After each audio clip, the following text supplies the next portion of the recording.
Et si le plus grand crime de l'humanité n'avait jamais été puni, mais transmis?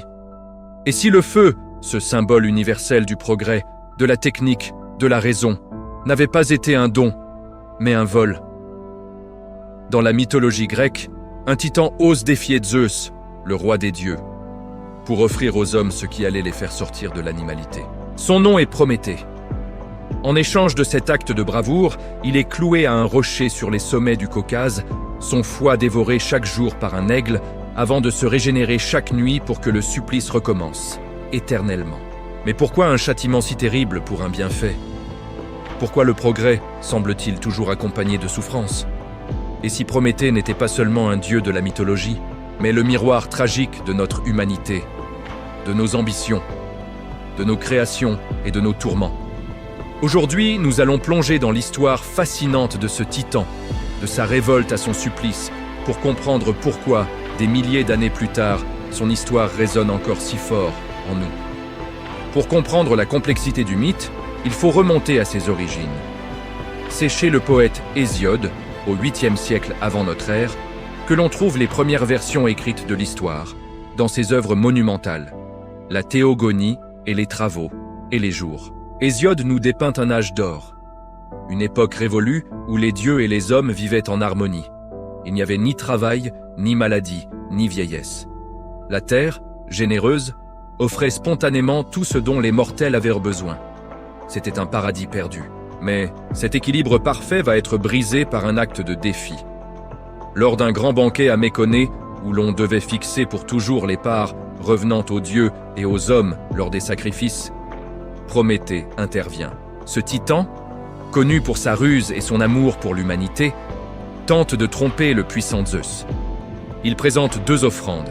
D'un côté, de succulents morceaux de viande cachés sous un estomac peu ragoûtant. De l'autre, des os blancs, soigneusement dissimulés sous une couche de graisse appétissante.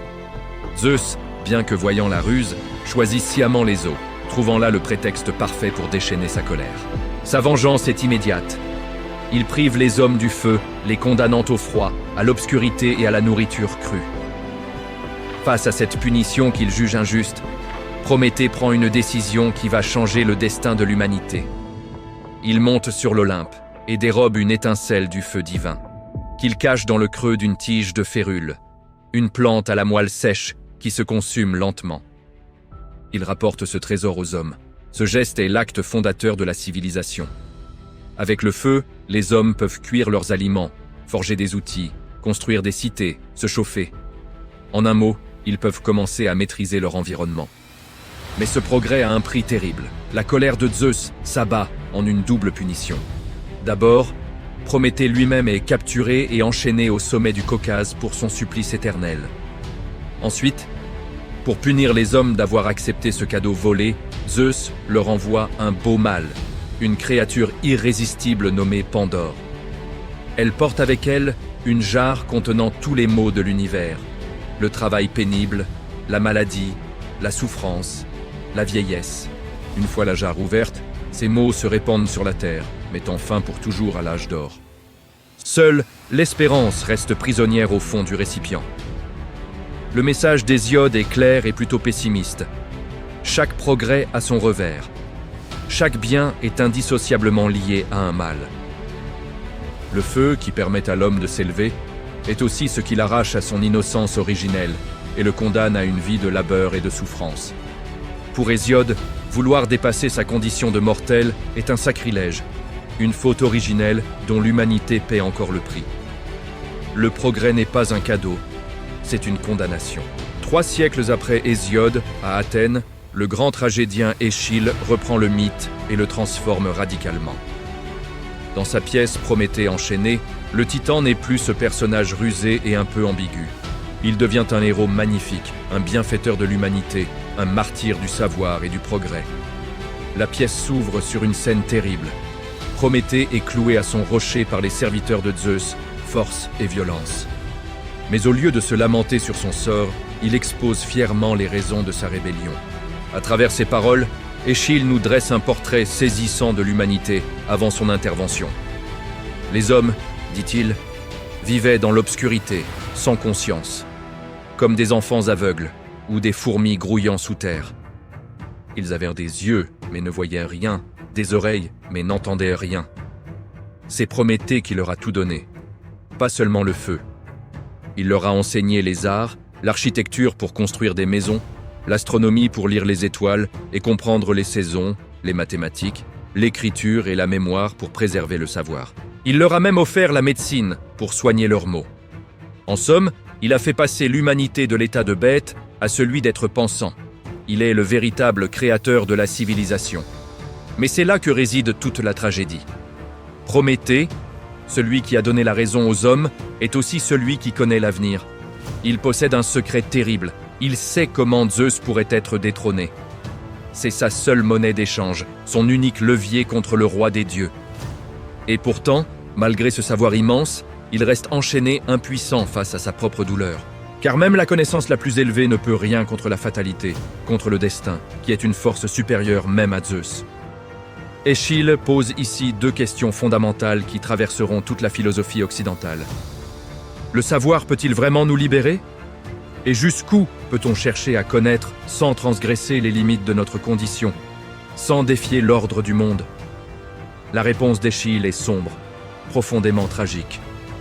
La connaissance est claire, elle nous sort de l'ignorance, mais elle ne nous affranchit pas forcément de la souffrance ni du destin. Prométhée est le symbole de cette lucidité douloureuse. Il sait tout, mais ce savoir ne le sauve pas. Au contraire, il est la source même de son tourment. Plusieurs siècles passent. Nous sommes au IIe siècle après Jésus-Christ, sous l'Empire romain. L'écrivain et satiriste, Lucien de Samosate, s'empare à son tour du mythe, mais avec un ton complètement différent. L'ironie mordante. Dans son dialogue intitulé « Prométhée ou le Caucase », le titan enchaîné n'est plus une figure tragique. Il est un débatteur brillant, plein d'esprit, qui se moque ouvertement des dieux, et en particulier de Zeus, venu le visiter avec Hermès. Face à un Zeus qu'il dépeint comme un tyran capricieux et un peu ridicule, Prométhée se défend avec une logique implacable. Il affirme que le vol du feu n'a causé aucun tort aux dieux. Après tout, qu'est-ce que le feu pour eux ? Ils n'ont ni froid, ni faim, ni besoin de forger des outils. Le feu n'était utile qu'aux hommes. Les dieux, eux, n'ont absolument rien perdu dans l'affaire. Sa punition est donc totalement disproportionnée et injuste. Mais Lucien va beaucoup plus loin. Prométhée devient, sous sa plume, le véritable avocat de la raison humaine contre la superstition divine. Il va jusqu'à suggérer que les dieux ne sont pas si puissants qu'ils le prétendent. En réalité, ils ont besoin des hommes, de leur sacrifice, de leur adoration, bien plus que les hommes n'ont besoin d'eux. Sans les mortels pour les honorer, les dieux ne seraient rien. Les dieux ne sont plus des entités sacrées et toutes puissantes. Ils deviennent des constructions, presque des illusions, dépendantes du regard des humains. Avec Lucien, une idée explosive fait son apparition. L'homme, éclairé par la raison, devient un danger pour les dieux. La créature se retourne contre son créateur, non pas par la force, mais par l'intelligence et l'esprit critique. Prométhée n'est plus seulement le voleur de feu, il est celui qui révèle le secret de la puissance divine. Elle n'existe que parce que les hommes y croient. C'est le début d'un humanisme audacieux qui place la raison humaine au-dessus de la foi aveugle. Il faut attendre plus de 1000 ans et la Renaissance pour que la figure de Prométhée connaisse sa plus grande métamorphose. À cette époque d'effervescence intellectuelle et artistique, où l'homme se redécouvre et se place au centre de l'univers, Prométhée cesse définitivement d'être un dieu pour devenir le symbole de l'homme lui-même. C'est l'Italien Boccace qui, l'un des premiers, opère cette transformation. Pour lui, Prométhée est à la fois le créateur qui façonne l'homme à partir d'argile, le savant qui possède la connaissance et l'enseignant qui transmet les sciences à l'humanité. Son supplice prend alors un nouveau sens. Il n'est plus une punition divine, mais le prix volontaire que paie le chercheur, l'intellectuel isolé, pour éclairer le reste de l'humanité. Le savant est un Prométhée moderne qui souffre pour le bien de tous. Cette idée est poussée encore plus loin par le philosophe Pic de la Mirandole dans son célèbre discours sur la dignité de l'homme. Pour lui, la particularité de l'être humain, c'est de ne pas avoir de nature fixée, contrairement aux animaux ou aux anges. L'homme est un être radicalement libre, capable de se façonner lui-même, de s'élever jusqu'au divin ou de descendre au niveau de la bête. L'homme, par sa liberté créatrice, est donc un second Prométhée. Mais cette liberté a un goût amer, comme le souligne le philosophe néo-platonicien Marcille Ficin. Il voit en Prométhée le symbole de la condition humaine déchirée. L'homme est double. Son âme aspire à la vérité, à la connaissance, au divin, mais son corps, sa matérialité, le retient prisonnier sur terre. Prométhée enchaîné au Caucase, c'est l'âme humaine clouée à la matière, dévorée sans cesse par le désir insatiable de savoir et de s'élever, un désir qui est à la fois sa grandeur et son tourment.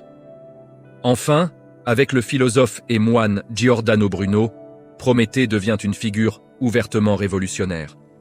Pour Bruno, le feu prométhéen symbolise l'intelligence humaine, qui ne doit plus se soumettre aux dogmes religieux ou aux autorités établies. L'homme a le droit, et même le devoir, de se révolter par la pensée, de chercher la vérité par lui-même, même si cela implique de défier l'ordre du monde. Cette idée subversive coûtera la vie à Giordano Bruno, brûlé sur le bûcher pour hérésie. En lui, le mythe et la réalité se rejoignent tragiquement.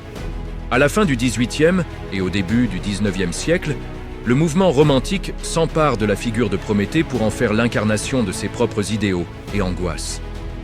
Chez les grands poètes comme Goethe en Allemagne ou Byron et Shelley en Angleterre, Prométhée n'est plus seulement le bienfaiteur de l'humanité, il devient le génie solitaire, l'artiste maudit, le créateur qui rivalise avec Dieu lui-même. Dans un célèbre poème, Goethe fait dire à Prométhée, s'adressant à Zeus, « Je suis ici, je façonne des hommes à mon image, une race qui me ressemble, pour souffrir, pour pleurer, pour jouir et se réjouir, et pour ne tenir aucun compte de toi, comme moi. » Le ton est donné. Prométhée est l'archétype de l'artiste romantique, qui puise en lui-même la force de créer un monde nouveau, en opposition directe avec le créateur originel. Il est la révolte de l'individu face à l'autorité. Prométhée n'est pas seulement un mythe antique. Il est le progrès, la révolte, la souffrance, la création. Il est ce feu qui éclaire, mais qui brûle. Chaque époque l'a réinventé, parce que chaque époque se pose la même question. Jusqu'où l'homme peut-il aller sans se perdre? Si cette exploration du mythe de Prométhée t'a plu, si tu aimes les récits où se croisent histoire, philosophie et mystère, alors abonne-toi à Histoire et Mystères Incroyables, active la cloche et rejoins-nous pour continuer à percer les secrets du passé.